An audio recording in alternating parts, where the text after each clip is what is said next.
السلام علیکم د قدر وړ لیدونکو هیله ده ښه به یاست او وخت به په خیر تېرېږي. د پرون ورځې د هرات د پیښې د واقعې اړوند درسره غږېږم.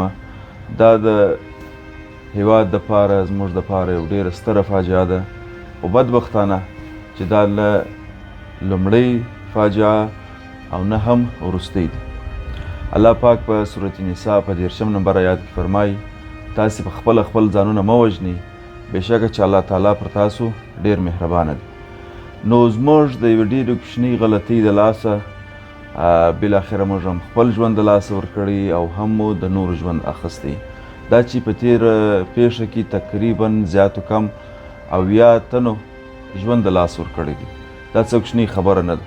دا هر څه له یوې کوچنۍ غلطۍ له یوې کوچنۍ بېباکۍ څخه منځته راځي. هیله مو دا ده چې په خپل ژوند کې د ژوند قدر وکړي، د نور د ژوند قدر وکړي او احتیاط وکړي. الله پاک دې د هرات د دې پیښې قربانیانو ته جنت الفردوس او زخمیانو ته عجله شفا ورکړي. والسلام.